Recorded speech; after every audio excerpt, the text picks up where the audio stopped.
This is the Puck Poolies podcast with Matt Larkin and Stephen Ellis.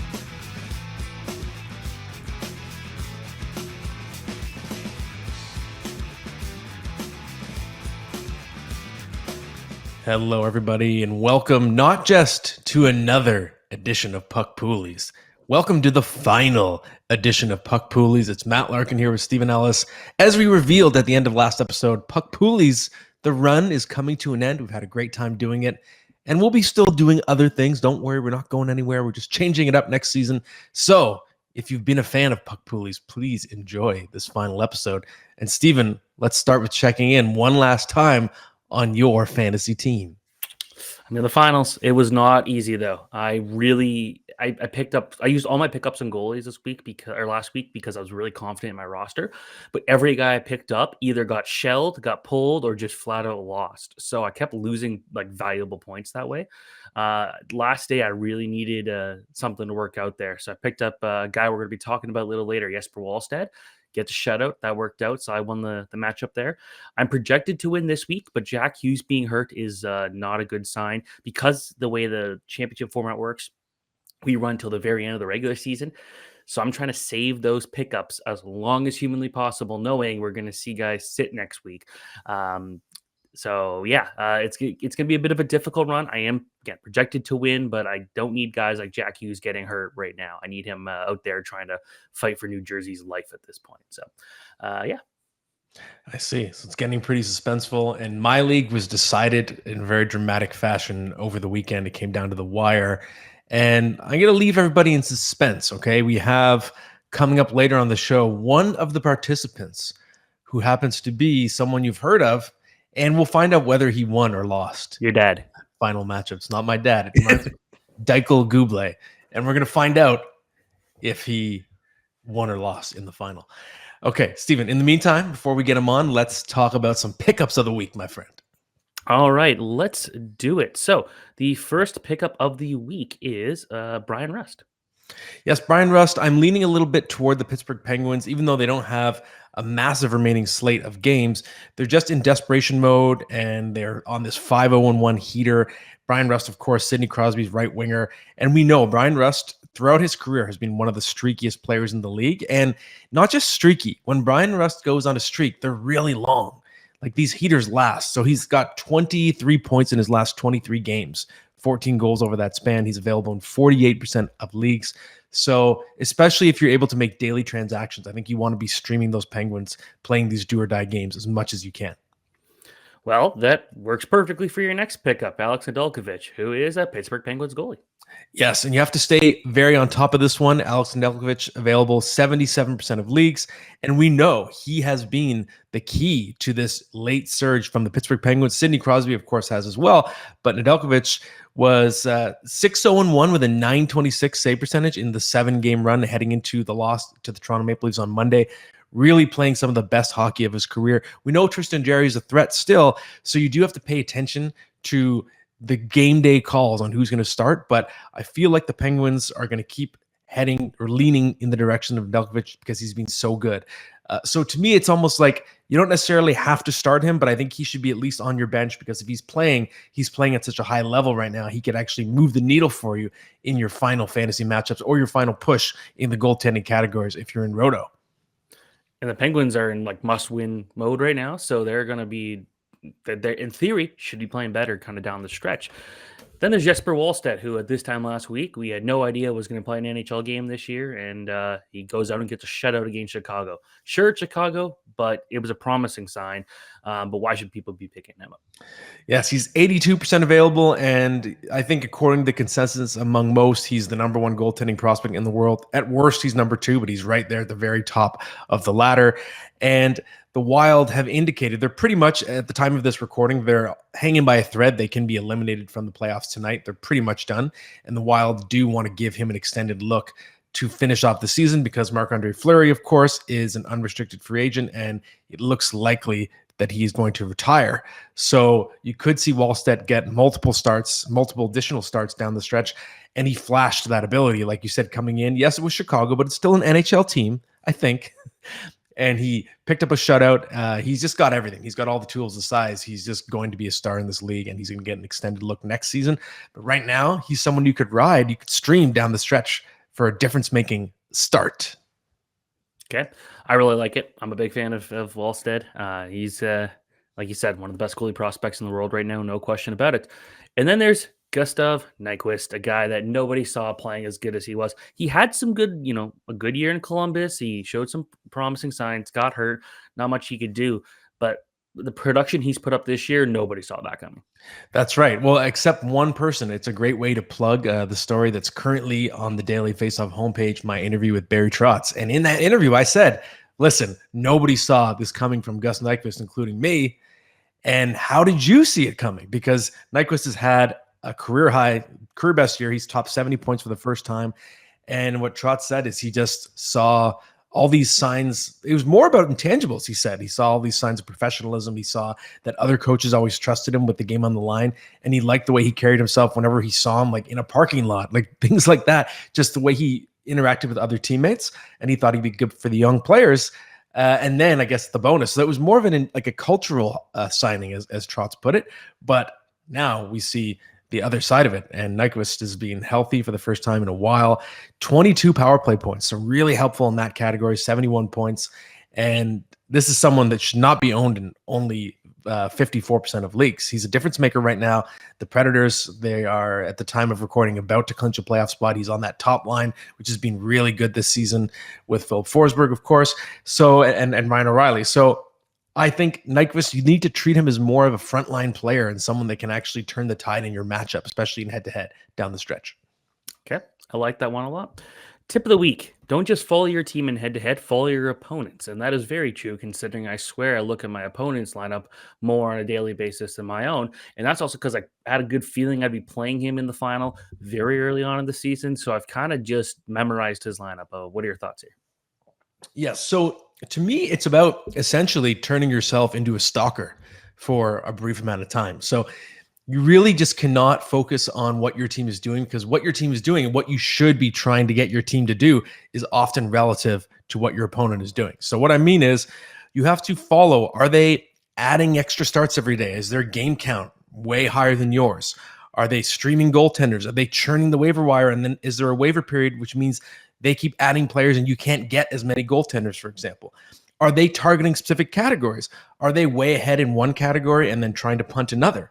And that's important as well, because if you notice they're ignoring a category and you already have a lead in that category, then you can stop paying attention to that category. Let's say it's hits, for example. They've given up. Okay, I've already won the hits category. Well, I can drop my hard hitters and start chasing assists. So these are all little examples, micro examples, but really paying attention to your opponent can turn the tide in head-to-head specifically. And it actually happened to me a couple of years ago where my opponent, it was a keeper league. I had Tuukka Rask, who played on a Saturday, and he knew that Tuukka Rask was one of my keepers. So he knew I couldn't drop him and add Jeremy Swayman. So he added Jeremy Swayman, which was basically a 2-start swing where I didn't get the other Bruins start. He gained a start. So he single-handedly was able to change the matchup and knock me out of the playoffs because he was paying such close attention to my team. So I learned a valuable lesson, and that's the lesson I'm trying to preach. Be obsessed in head-to-head. Be obsessed with your opponent and follow everything they're doing. Watch them like a hawk. Make sure they're not breaking any rules, because you want to be on your commissioner if they're doing anything shady. You don't want them gaining any advantages. You want them to feel like you're breathing down their neck, and that's going to make them play a cleaner matchup as well. So just stay on them. All right. I love that one. Again, the one thing about playing in a small league with my team, or my league with 6, you get to know the teams pretty well. And I could probably name every roster off by heart, and that kind of is very helpful. Also, my mic fell in the middle of that discussion. So what you were saying there, just too much for that. What are we going to talk about next? Okay. It's a let Stephen cook kind of episode, because this is our last episode of the hockey calendar this year. It's our last chance to get Stephen to spread some wisdom about the NHL draft in a fantasy hockey context. So, Steven, I'm going to put you in the chamber and I'm going to fire some draft questions at you. All right. So what do you want to talk about first then? Let's talk Macklin Celebrini. He, of course, is the projected first overall pick. And I'm curious for you, What would be a reasonable forecast? I know we don't know his landing spot, but based on his talent, what would be a reasonable forecast on the type of stat line you could expect in his rookie season? I think it should be not too far of what we saw from Connor Bedard this year. I think, with Bedard, you've got that phenom factor. He's, the next Connor McDavid type level player. And while no one's been saying that about Celebrini, we are talking about a guy who one scout recently told me is the more complete player. And I agree. And I think in real life value, there's going to be so much there for him. But the way he's been able to dominate offensively in the college level and at the USHL level and in the international junior levels is impressive. Now, scoring a bunch of goals with the World Juniors is one thing. Scoring in the NHL is a totally different thing. But the one thing about the college game that's so important is we've seen, I think, like only two players have ever outscored as a 17-year-old Celebrini at that age. And we're talking about a guy who is playing in arguably the most competitive time period in college hockey. He wasn't doing what Paul Kariya and Craig Simpson were doing, where they're playing against guys who, their biggest career highlight is just simply being in the NCAA. Yeah, there's a lot of guys like that, but he has to go up against guys like Cutter Gauthier and Jacob Fowler and net, Trey Augustine. So he's had to deal with some pretty high caliber opponents this year. So for him to put up over 65 points is really good. I could see him going out there and getting 55, 60 points next year, which would still mark it as one of the more productive rookie seasons we've seen in quite a long time too. For sure. And last year we were constantly kind of debating and discussing where we would want to pick Connor Bedard in a redraft league. And I think the highest was like 19. Someone had him maybe in 40th, but it was all like top 40, I think. So where would you predict you'd be picking Celebrini next fall? I think it would be a little less than Bedard because I think Bedard's more offense all the time type thing than Celebrini. Again, we're talking about a guy who just put up over 60 points in college. But I think, again, what a lot of Celebrini's valuable assets is his two-way play, his defensive play. So he might be deployed a little differently where, let's say he went to Chicago and Bedard didn't. I think they'd be playing completely different levels because you see what Bedard's doing and people point out his defensive numbers aren't great. Celebrini won't have that issue, but he won't be producing the same offense from the pure skill perspective that Bedard does. I think he's closer to 45, 50 at the best, and that's a steal in a lot of drafts. Someone where if you're like in a league like me where you're doing a redraft with the hopes of turning that into a keeper league down the line, that's a guy you want to have on your radar. Yes, for sure. I think I agree with that, especially in a keeper format. In a redraft, I think I'd be envisioning maybe like taking him around pick 75, pick 80, like based on where the upside's going to be. Not ahead of guys who are guaranteed 60-point players, but I think ahead of the 50-point guys. You know what I mean? Because I think his upside will still be higher. His upside could be 65, 70, depending on what team gets him. So let's look into the first round now beyond Celebrini, because of course there does seem to be a pretty significant gap now between him and the next pick. But I'm curious what you think of Ivan Demidov and what you think his ceiling is going to be as a fantasy asset. I'd argue there's probably a higher ceiling than maybe someone like Celebrini. Like if we're going, I'm not saying this is a one-for-one comparison, but I would say Demidov would be closer to a Kucherov style offense. And Celebrini's more of a Crosby style offense, where Crosby doesn't need 100 points to be one of the best players in the league. If he gets 100 points in the league, awesome. He's one of the best players in the world, no question about it. With Kucherov, he's more offense. And with Demidov, he's got that ability to just take over and completely control a game. So the word hero gets used a lot to describe how Demidov can take control. He's been putting up over 2 points per game in the MHL playoffs this year. A run that is one of the best we've ever seen in the history of that league. So again, the MHL is one thing, the KHL is another, and the NHL is a totally different animal from there. But I think that he's going to be someone who's getting 100 points a season in the NHL. I'd say maybe 5-6 years into his career. Exciting. And also Pros Pro moved by Steven. I accidentally skipped a question, which was about Celebrini's ceiling, but you managed to bake that in to the answer talking about Crosby. Very, very smooth. Okay. So we know that other than those two forwards, the draft is going to be extremely sexy when it comes to defensemen. So which one of those blue liners, there's so many, I think I know my answer, who it's going to be, but who do you think has the best potential fantasy value among all these exciting first rounders? Does your answer involve a guy from Saginaw? I will not confirm or deny, but you might be right. Yeah, Zane Parek's my guy. Yeah. When you score 30 goals like he did this year, he was the driving force of that offense with a group that had, Michael Misa, one of the top prospects for 2025. But with Parek, it's just both ends of the ice. I think defensively, he's improved a lot this year as the season's gone on. I'm not as concerned as I was about that as I was in, say, August, September, October. But the offense is incredible. 95 points. He was, I think, the top scoring OHL draft prospect for almost the entire season this year. Like, that's unbelievable for a defenseman, putting up numbers you would have seen from, guys maybe 30, 40 years ago when they were playing against a bunch of bozos out there. But, Ryan Ellis is kind of seen as one of those gold standard defensive explosion seasons that we've seen in the last couple of years. And Parekh was better than that for sure. And, Parekh was quick to look at Pavel Mintyukov last year as somebody who really kind of mentored him and kind of showed him the ropes and how to use the puck skills to your advantage at that level. And you see the numbers this year. So I got to go with Zane Parekh, who right now he's in the top 10 of my draft rankings. Yeah, and to me, it's like the numbers tell enough of the story, but even just when you use the eye test and look at footage of him just absolutely going through entire teams like he's 7 years old playing against 4-year-olds, it's really impressive. And I know you can't base everything based or on that, but just the talent level that he has, like, it's pretty exciting. And I think the fantasy potential is pretty enormous. So it's going to be exciting to have him in the NHL. Who's your bust pick? I'm not talking real life, but in fantasy, who's someone who is not going to be a great fantasy asset, who maybe people think will, that's in the round one projected group?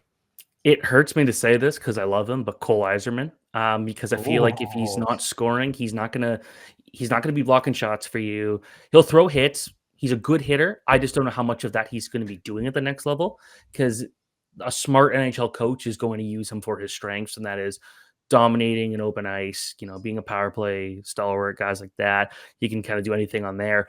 He's going to put up those points there, but I am concerned where if he's not scoring, how valuable is he going to be? Is that going to hurt his real life value too and push him down the lineup, and then those opportunities fall?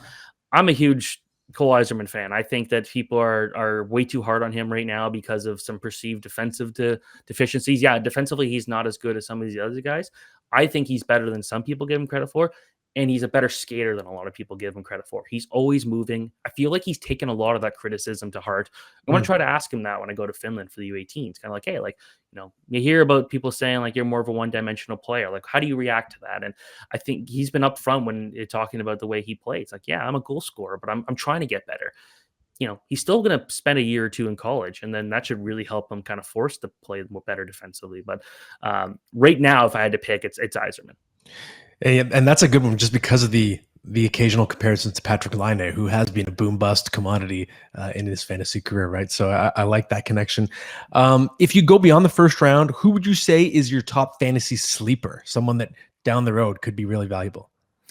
EJ Emery. And I'm talking about a guy who I think has 1 goal this year, but he blocks a lot of shots, hits.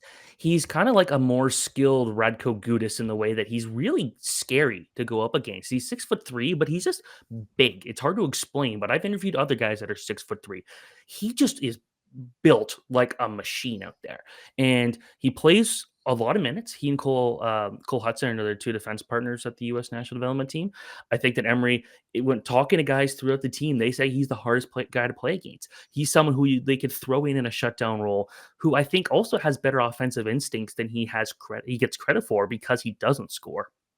But I'd say he's a defenseman. There's some other offense in there, like Tarek Parashak out west would be a very good one, but keep an eye on EJ Emery. I think that's maybe a bit more of a deeper cut than maybe you were looking for, but I think it's because I have no question about it. He could play 24 minutes a night in the NHL and just be difficult to play against, and he'll get those block shots. He'll get those hits. And I do think the offense will eventually come. Interesting, especially with the big minutes. I wonder if he could end up being somewhat of a Jacob Trouba type of profile, really being a great volume accumulator. He can skate well too, which helps. Like being a 6'3" guy that's big and can skate, like that's valuable. Yeah, for sure.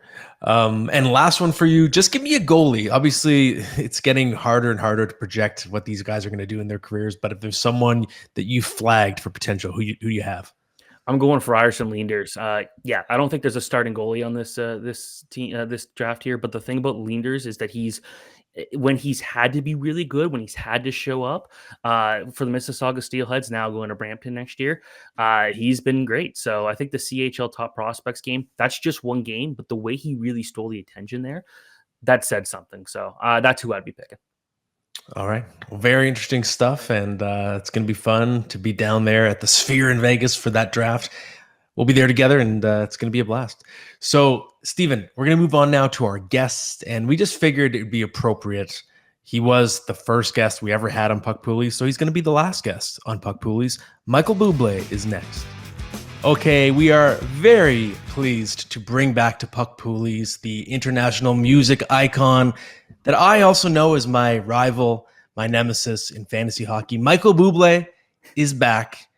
And Mike, yes, Vancouver Canucks, as your team is called. I kept it a secret just to keep the listeners entertained. So can you just fill us in? What happened in the final? Did you win or did you lose? So I lost to a really good player and a good hockey team. So in context, if they don't know what we're talking about, in our LHL league, our fantasy hockey league, I started my year thinking I would rebuild. Traded away Sebastian Aho for a first. Had very few picks, and I thought I put together a pretty solid team.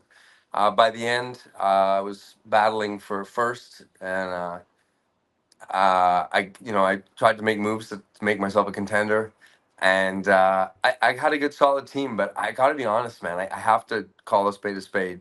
Malcolm Aboud, who I played against in the finals, he was perfect. Like, he really played the game perfectly. And if anybody knows fantasy sports, okay, yeah, luck is great, you know what I mean, and the skill of drafting is great. But when it came down to the last week, the moves that he made were they were incredibly savvy moves. It turns out that he's just as smart as we all know he is. And he basically blocked me from being able to get the categories I needed. And man, I don't know what else to say, but that I've been in many fantasy championships now, and I've won and I've lost. But this is, for my money, the toughest one, because the competition, dude, you watched what he did. It was elite. Like, literally, the moves he was making were to make sure I couldn't make moves. I couldn't, that's a little luck too. You know what I mean? Guys getting injured and being able to move guys around, or man games and things like that. But got beat by a better player.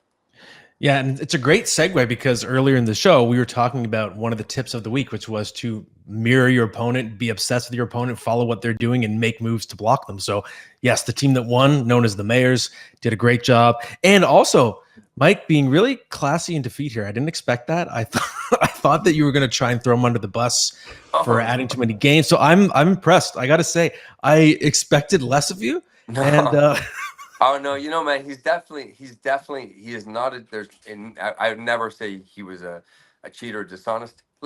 He's a lawyer. Okay. yes. So he knew exactly how to straddle the line of, I would say, taking advantage of the opportunities and rules that existed, as opposed to, like, breaking any. He bent and didn't break. But he's listen, it's over, and I obviously I lost, but it's a man. I get like emotional about it, because it's a great league. It's a great league. This is what you listen. When you play fantasy, what you hope is you end up meeting a bunch of great guys who trash talk and become great friends. Your dad, Mike, is a great commissioner. He run this. How long has he run that league for? It's a 22-year-old league now, right? 23. Yeah, 23. That is really the testament to something amazing. Like, that's a really cool thing. And like, everybody cares. Everybody gives a shit. Nobody, you know what I mean? Like, nobody wants to lose. Nobody. And it's funny because, our group chat, like, we've all become friends, man. We all talk. And it's not even hockey we're talking about. We're talking about current affairs and politics and making fun of each other and sharing pictures of our kids and it's funny because it becomes this really rich part of your social life, right? And yes, winning is awesome and losing hurts for a while, but when you look at it all in context, it's like this is kind of that's what it's about, man. You know? Yeah, it's true. It's very beautifully put, and I think it summarizes the league really well. And through that lens, given that I agree, this league really matters to a lot of people. Where does this rank for you in terms of your greatest defeats? Because it was a tough one. It was a very tough one to take. It was the burden was a little less because I don't think going into the season I had any expectations of even making the playoffs. Mhm. I just think that it shows just how incredibly knowledgeable I am, and that I'm masterful when it comes to understanding this game, and humble when it comes to me. Now, it hurts. It hurts, man. It's an important league for me, but I told you like this year I went to the finals of three of my football fantasy leagues, which are like the big ones for me. I lost in each of those finals, and I went to the finals here and got knocked out in the semis in the other two. Like my wife she's like, "What? Are you okay? You something? You know, is spicy margarita the single not working well?" And I'm like, "No, it's going great." And she's like, "What's wrong?" And I'm like, "The fantasy." And she goes like, "It's not real, Mike. It's not real." And I'm like, "You don't know how real it is.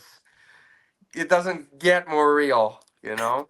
Oh God, So- it's pain. It's so painful. I can only imagine that it's it's got to be close to the same feeling that Maple Leaf fans feel every single year. a little pot shot just thrown in there, right? Nice. Hey, can we talk about that? I'm sure you have, but man, I'm a big Austin Matthews fan. I love him as a person. He's a cool dude, and I'm so happy for him. I hope he gets 70, man. And like I didn't think he was going to, but now I'm like, is he gonna do this? Yeah, he can do it in bursts, so you never know. He can flick a switch at any time, get hat tricks 2 games in a row. Right? So yeah, I think he could get none the rest of the season. He could do it all in the next 2 games. Yeah, man. If anybody fun. if anybody can, it'll be him. That's right.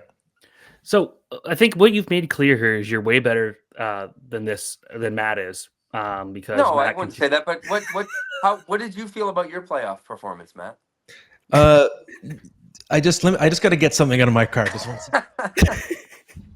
Hey, you know what? But I think I could be most proud of, and this is no joke. I believe that Matt is the villain of our league. Literally, yeah, I agree. And it's because he's good. He's very good at this game. He's good at all of it, drafting, and then the fact that I could start to be even looked at as close to that hated. And I knew I would, by the way, I knew I was hated. Like guys, no one wanted me to win. Mhm. They were so happy. Like, and this isn't a joke. If I won, I was going to take out a page in the Toronto papers. Yeah, this is true. Dumping on these guys and saying like the king is here, And I was even like literally I even called my publicist and I was like, "Can you cost this out for me and tell me how much it's gonna?" Yeah, I never, and he knew it. Matt wrote me. He's like, you will never let us live this down if you win, with a bunch of FUs next to it. Yeah, that's all accurate. I definitely do think that you were cast as the villain in this league this year, which is a fun role to play. And I'm curious, it's a kind of a transition to the next question because this would be a good villain move, and I've done this before. But you had multiple Canucks on your team. You had Brock Besser, JT Miller. Did you try to leverage any of your relationships with those players?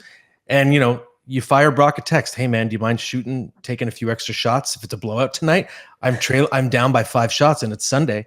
Do you ever try and leverage those connections? No, I could never do it, man. I mean, I would never do it. No, but it's funny because I actually was thinking about what you're talking about.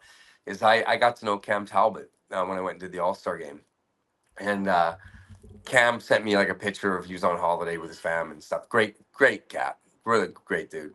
And I was like, dude, I just traded for you and for my fantasy playoffs. Like, hey, you know what I mean? We'll share a drink together if you know, when you help me win. He never replied. Oh, And I was like, oh no, did I like, I give it to this day. I'm like, did he like read that and go, what a dick? You know what I mean? I don't know. And like, oh good, I really needed that extra pressure, Buble. Um, but Ghosted by so Cam no, Talbot. Wow. so no. It's funny because I was friends with Bo Horvat. One year I was in the finals and I lost by one shot. And I had Bo left and he had nobody. And that night I was like, should I call him and should I just tell him the truth? And I didn't call him and he didn't get the shot. And like I told him later.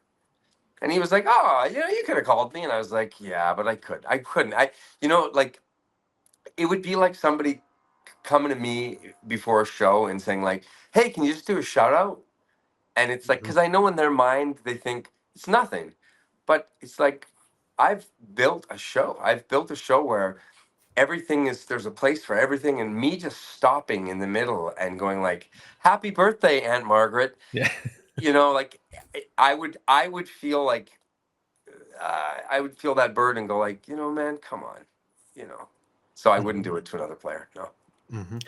so what's your stance on game stacking? Yeah, this is controversial. So we'll give you the floor to finally just iron this out. Well, okay, I'll tell you. I'll tell you. In every other one of my leagues, there is no chance of game stacking simply because there's been a rule set in that there's an acquisition limit, and either 3 a week or if you have a 2-week battle 6, and so there is no discussion because you get your 3. Hey, I don't even care if you have man games on the guy. You get your 3 ads and it's over. And I truly prefer that because like even in this thing with Malcolm, or even in your the weeks before I played your father, and he had or I had more man games than he did, but he had way more. I think he had more goalie starts or something, Mm-hmm. and it was like, and it gets difficult because now you start to do the math and you go, well, yeah, he has more man game, but I can't beat him on those goalie stats. Do you know what I mean? And depending on how your league and the rules are set up, it really can become convoluted. And then you start to get the biggest problem is facts and feelings. Okay. So, like he would make a pickup or Malcolm would make a pickup against me and I would go, man, you've just added another game. And he would say, no, the league rules specify that I can drop a player if I think I'm getting a better player. Well, now you're just into, someone's perception of, is that player a better player? And, or what, because he's owned at 80% and this guy's owned at 50%. That's better because in the last 3 months, if I look at the rankings, he's 250. You get what I mean? It gets far more complicated when you allow for any of those, those rules to be manipulated. Yeah, the semantics, they do get really convoluted and the debates get kind of crazy on the board. I'm sure anyone listening, I'm sure all of your leagues have similar days where you just get in the group chats just ablaze with some kind of rules debate. It's just the way it goes, right? Mm-hmm. Mike, I wanted to know as well. Obviously, I was there and saw that you were just cooking. You were cooking during the All-Star weekend. I think a lot of people agreed that. I think you gained some new fans as well. And I'm curious, what was it like in the aftermath? Did you gain some street cred? And just what has it been like? Have people been talking to you about the All-Star game? Yeah, I mean, even today when I was doing stuff, the interview, the TMZ stopped me and they were asking me about it and they were, joking about all this stuff. And the one thing, like there's positives and negatives always from whatever you do. By the way, through all of it, I never ever sold you out, Matt. Not one. And I had a million chances because, I never said, because everyone between us, of course, everyone knows that you're a mushroom dealer and that's fine. I didn't see this one coming. But you know what I mean? But then like, I just feel like I've kept myself really clean. And when you're in a league with Matt Larkin, you just got to sort of have a boundary. and just stick there. It's well said. It's good stuff. Okay, so you did the collab with Jason Derulo on Spicy Margarita, but Yeah. what can you say about that? And I guess maybe what's next for you? Working on a film, actually. Gonna start working on another record. I got a pretty strong concept. Just I've got big things that are coming up, but I can't announce them until I've got like it's weird. You sign all these clauses and stuff. I'm having fun. I'm having so much fun. It's been a really cool part of my life where, as much as music is always going to be the foundation, it's been really fun to be a brand ambassador for different things. For Bubbly and for Asda in the UK, and I have a whiskey that I'm really proud of called Fraser and Thompson, and um, it's been so much fun. It's really fun when you like what you're doing and you like the product or you like the song. It's really hard to go and have to sell your wares when something's not real. And I've been there where, you know, and I promised myself I would never do it again. I'd never make a decision based on money. So even with the whiskey, it was like guys, not between us, because I think it's sort of a thing that everyone knows. Celebrity branded alcohols are usually terrible. And it's nobody's fault. It's Mhm. you offer the celeb a bunch of money and they just have to sign their name and maybe they'll do a couple posts but I went with my wife and I bought and invested in a distillery and a company with this incredible master distiller named Paul Circa. And I like drinking it, but I don't know what I'm talking about. I didn't know how to make a delicious, approachable whiskey. And this guy is like a whiskey nerd who just sort of like held my hand and now I get to go and by the way, bring him on every interview I can because he brings such legitimacy to a product that it can be looked at as something negative, and I just love it. I love doing it all, and I love this song. It was easy today. I went and did iHeart. I did all these big interviews yesterday. Was the Today Show, and I like Jason. He's an ambitious, hardworking cat who's been nothing but stand up and it's a great song. I'm just impatient because I want it to be a hit now. I long for the days of like Elvis when you go and cut the record and you send it to one DJ and he just plays it through across the nation, and in 3 days your song is huge. And it's just not how it works anymore. And so it's on me to sort of like understand that there's a process and it takes time. And now like the music video just dropped yesterday and it's like, oh my God, and you wait for a story in different countries and it's just too much for me. I drive everyone crazy. I feel you, and it's a great video. It's out there. You can find it Thank you. everywhere. And what's that, Mike? Say it again. I lost it for a second. I just said thank you. Oh Thank yeah, you of for course. saying It's that. awesome, and the track is awesome. My kids have heard the track; they dance to it as well. So that's a good sign. The young generation is really enjoying it. That is the sign because kids Yeah. they are going to tell it like it is. Exactly right. It passes that test, and I'm excited for you, Mike. And it's always a pleasure. Thanks for coming on. Thanks for being our first and our last guest on Puck Poolies, Hey, I'm and so for happy. being classy in defeat. I'm impressed. I didn't see it coming. So He deserves it. He did a great. He deserves it, man. I can't. What can I say? I hate it, but it was just so well played. that's true. Well, thanks, buddy. Thanks for coming on. Okay, guys. Thank you. Well, that was great stuff from Mike as always. He was cooking as usual and throwing some nice curveballs. Good stuff. So, Stephen, now let's move on to our best bet of the week, and this one I think is going to stir some debate. I've already seen a lot of debate about this online, and I'm looking at Brock Faber plus 2,400 to win the Calder Trophy, and it's crazy to me. I was looking at the odds a few days ago on Botano. Faber plus 2,400, Connor Bedard minus 10,000. And yes, I agree Connor Bedard is still the favorite to win the Calder Trophy, but the idea that he's that far ahead of Brock Faber is wild to me. Brock Faber is a contender for this award. Stephen and I are both voters. I know for a fact that neither of us has made up his mind yet, even on putting one of those names number one on the ballot. It's not settled yet. And if you look at what Brock Faber has done this year, he's played extremely tough minutes.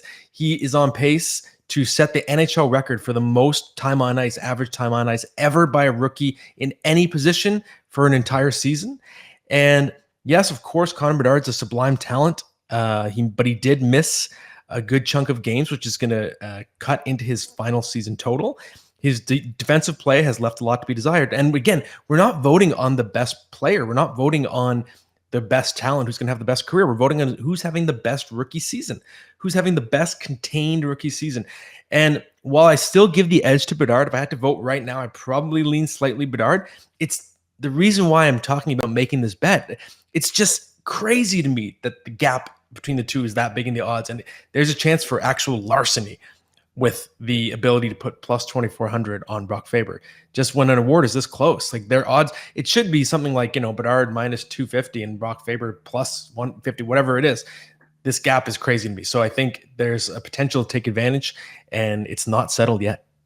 Yeah, like 100% for sure. This is the fact that like I'd be doing this right now, no matter what, if you can. Plus 2,400 is insane. It's a lot closer. I think if you look at a lot of the advanced stats, it does favor Brock Faber.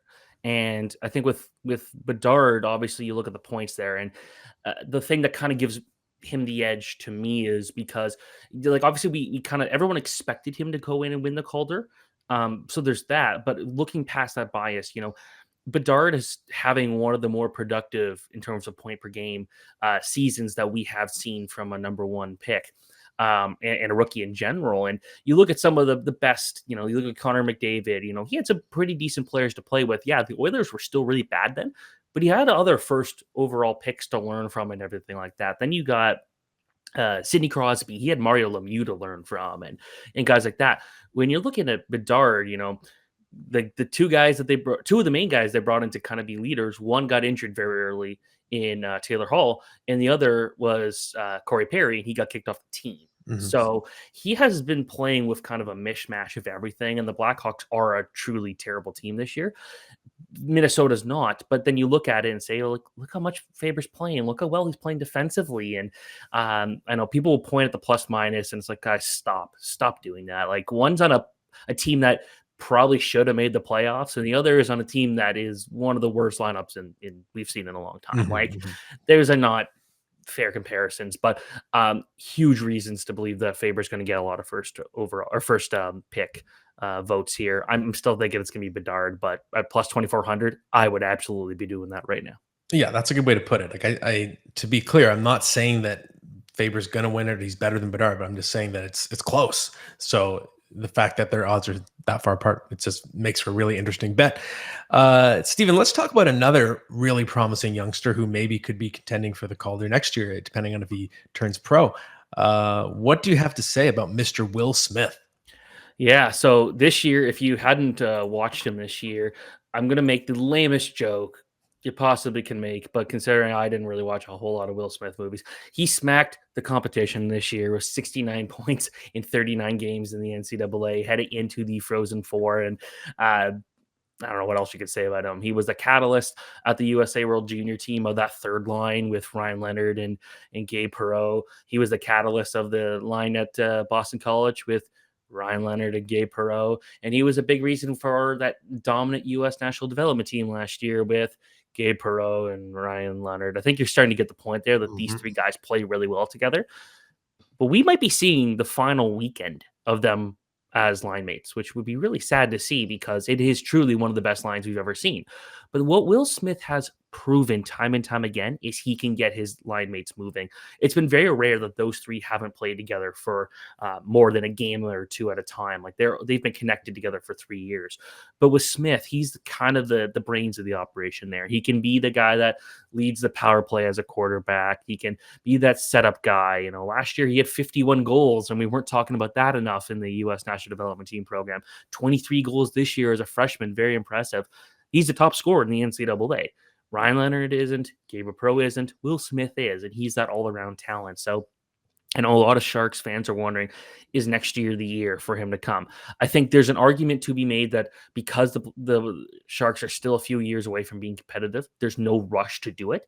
But I do wonder, what value does having him stay at Boston College do at this point? Like, he could just go out there and be a top 6 player in the NHL right away. Like, he's got that pro level skill. And I think that just everything he's shown, from the way he passes, the way he controls the puck, when it looks like he's having a bad game and he turns a switch and he just dominates, as we've seen him do time and time again. Will Smith's one of the best prospects in hockey. If he's going to be in the NHL next year, I'd be targeting him on your fantasy team. He's a great keeper option here because he's going to be so valuable.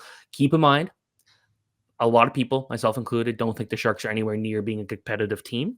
Mhm. So it's going to be a while before those games really start to matter for him in this season. But if it's going to get started soon, like I fully believe he's ready to play in the NHL. Yeah, and I'm with you. And that is actually a really nice transition to our listener questions, because I know the very first question we're going to take down is about the Sharks. Let's do it. Yeah. So this one comes from Eric, who says, "Hey guys, congrats on the great run." Thanks, sir. Thanks. Anybody you like on the Sharks that could be worth grabbing next year? No. Yeah, it's very, very barren. There are so few impact players that are even signed to play for the San Jose Sharks next year. I would keep an eye, though, on Logan Couture. Don't forget about him. He could come back next year, and his last full season was 2022-23. He had 27 goals, 67 points, actually had more than 100 hits, I believe, as well. So Logan Couture could just jump back in if he's healthy and be immediately the most productive player on that team. Fabian Zetterlund is going to finish with more than 20 goals, 180 plus hits, 180 or not 180 blocks, but a solid number of blocks as well. So to me, for category juice banger formats, he's actually proven to be reasonably useful. Shots, I meant to say, by the way, 180 hits, 180 shots. So he could help you a little bit. He's shown that he can do a little bit more in the second half of this year. But really, it is going to be about the newcomers. So Steven's already talked at length about Will Smith, who could make an impact right away. And of course, with the top draft lottery odds, maybe Macklin Celebrini is the San Jose Shark. That's going to be the big one. He'll be the most valuable fantasy commodity if he ends up playing there next year. So it's more about what's coming. In terms of what's there, it's pretty much Couture and Zetterlund, and I don't think much of anything else that's in that fantasy environment. I'll throw Mackenzie Blackwood in there because at least he's going to face a lot of shots again. And he's had some moments where he's been great, but the issue is obviously he can make 37 saves, but he'll still allow 4 goals because they don't get the puck out of their own zone. And so you're going to get a lot of losses there, but I don't know, like I'm looking at the contracts for next year. He'll be there. He'll be signed, and I believe Vanacek is. And those two, like if you're looking to tank and get a high draft pick the next year, then San Jose goaltending, that's a great tandem to have, just to make your team be bad on purpose. See, Blackwood's been valuable in my league because we really kind of we really put a value on saves, and whether you like that or not, that was kind of our way of making the goalies a bit more valuable this year, especially since we make it so you can only pick one goalie. But otherwise, not too in love with anybody else. It would be interesting to see if Colin Graff ends up becoming something next year, but he's still a middle six guy to me. Mm-hmm. Canadian WWE fan, and I bet you've been busy watching a lot of what's going on there recently. Is Joey Daccord going to be a legit number 1 starter next year, or should Seattle look elsewhere? So I guess that's important to see what that team's going to do because goaltending is important. Yeah, I think that Joey Daccord has done pretty much everything to establish himself as a number 1 on that team this season. He has been legitimately one of the best goalies in the entire league. Last I updated my own numbers, he was 3rd in the NHL in save percentage. He was 2nd in goals saved above average per 60, which to me is the most important goalie stat. Only Connor Hellebuyck better. So you can make a case that Joey Daccord has been the 2nd best goalie in the entire league, at least on a per minute basis this year. I think he's going to get some Vezina Trophy votes, even maybe down ballot, but he's going to get some. So that's just a testament to how good he's been. And he's signed for next year too. So especially going back to what he did with Coachella Valley last year in the AHL playoffs, I think that the Kraken organization is pretty tied to him as well. And he's just been nothing but good for them. So I think he is their starter going forward.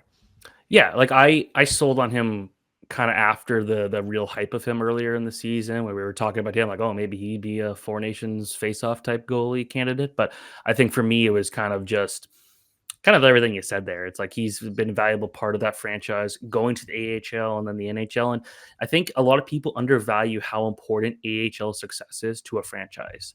You know, they like to reward guys who are big parts of that. Mm-hmm. And you just saw him last year and how valuable he was, like getting as far as he did with that team. Like that's not easy. And so, you know, all hats off to him. I love how he's kind of figured this niche out here in Seattle, a team that's needed some good goaltending because they'll get it from every so often from Philip Grubauer.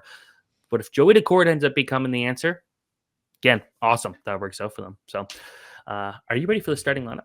I am ready for the starting lineup.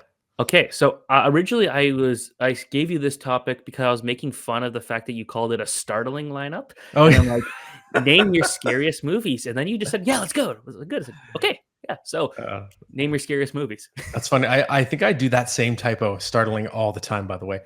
Okay, scariest movies. That's a good one. I am a afraid cat. I like scary movies because they're entertaining, but then they also like make me unable to sleep sometimes if they're supernatural. So I struggle.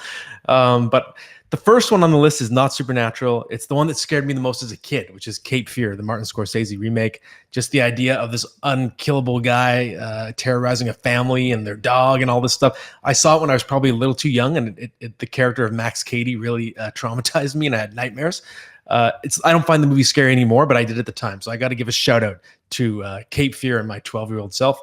Number 5 on the list, The Conjuring. It's got a lot going for it. It's a classic like haunted house movie, but it's based on supposedly real cases of that duo played by Patrick Wilson and Vera Farmiga. So that adds to the creepy factor. It's like you don't really. It's like, do I want to research this and see how real this story was? Also, it's one of the only horror movies where scary stuff happens during the day, which is creepy, right? Like there's a character taking a nap in daylight and gets possessed. Like that, when you're watching a horror movie and you think, oh, I go to bed at night, it's dark, and that's what makes me have these scary thoughts. But this movie plays with that and makes scary things happen during the day. So I think that was really what made it stick with me.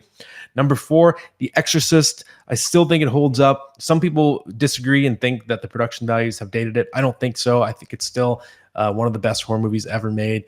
And I think the mystique of it is what makes it special. You know, people vomiting in the theaters, all that stuff when it first came out. And even the idea that all these bad things happened to people that were associated with the movie, right? You had injuries on the set and deaths of people who were involved in the production. It's like this idea that this movie was cursed makes it even creepier.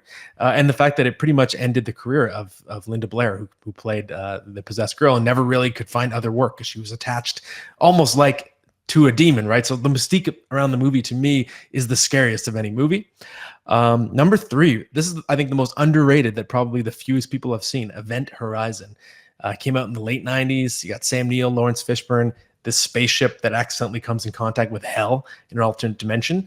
Really underrated, and it's pretty rare for a space horror movie to tell a good ghost story, I think. Usually you associate space stuff with aliens, but this is more like a haunted ship type of situation, or a ship from hell, literally. So that's a really kind of jarring and disturbing, scary one.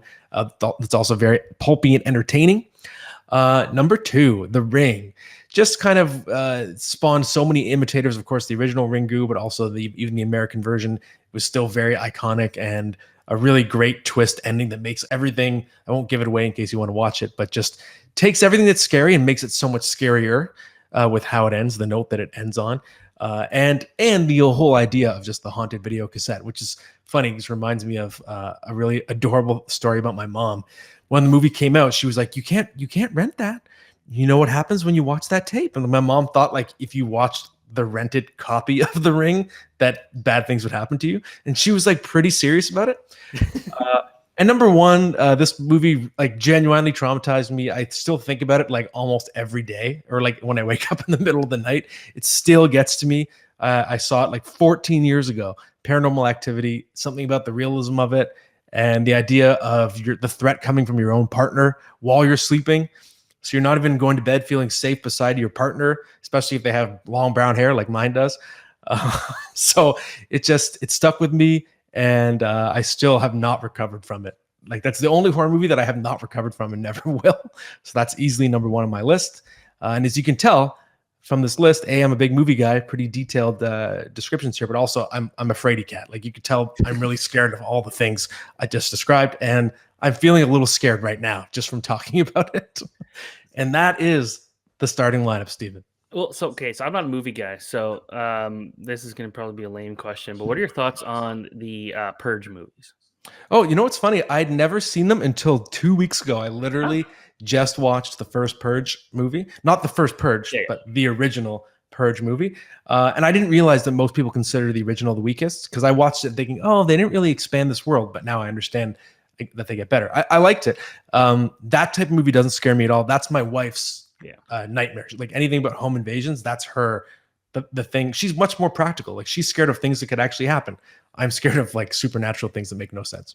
Yeah, see, I like more realistic side of things, and I just feel like the concept of it was like, this is actually really cool, and it feels like a perfect idea for like a metal concept album. Like, just like we don't hear enough music about home invasions, do we? But it's just like it's awesome, and I also will recommend the TV show was pretty good for the Purge. It was kind of like it came and went and just was gone, but it was nowhere as violent. But it was like I thought the story of it was pretty cool. It's a bit more of a behind the scenes and how it all works. But my fiance, she hates watching scary movies. Like literally, like she'll be like, "Oh, let's watch this show," and it's like a little bit of like blood on the nose. Oh, I can't watch, and it's like, why are we watching the movie or show where you're just looking away the whole time? Like, what's the value in doing this? I'm watching it for you. This is not fun. So, anyways, yeah, we're watching Law and Order Toronto, and it's not very good. Just for your reference. It's harder to find like, really scary stuff on TV, but the new True Detective, by the way, it's the only True Detective that goes in a slightly supernatural route. It actually gets pretty scary in some spots, pretty good. But that's it for the starting lineup, Stephen, and that is it, everybody, for Puck Poolies. We've had a lot of fun doing this show over the last couple seasons. And again, it's not a goodbye. It's not the end of podcasting from us and our jobs at Daily Faceoff. It's just we're going to be doing something a little different next year. So keep watching for us and listening. We'll be bringing out some more stuff in the coming months. But Puck Poolies is now riding off into the sunset. Stephen, I'll give you the floor too if you want to say a little farewell. Guys, thank you everyone for listening and watching. Obviously, like some of you guys may have come over from when we were doing a similar show for the Hockey News years ago, and it was kind of fun to be able to do this again. So when I first started that part, I didn't really do a whole lot of fantasy hockey. Like I was co-hosting the show without a fantasy league, and this show has kind of made it so much fun again to get really involved in it. So thank you everybody for watching and listening. Awesome, everybody. Thanks again. And it's not goodbye. It's just so long.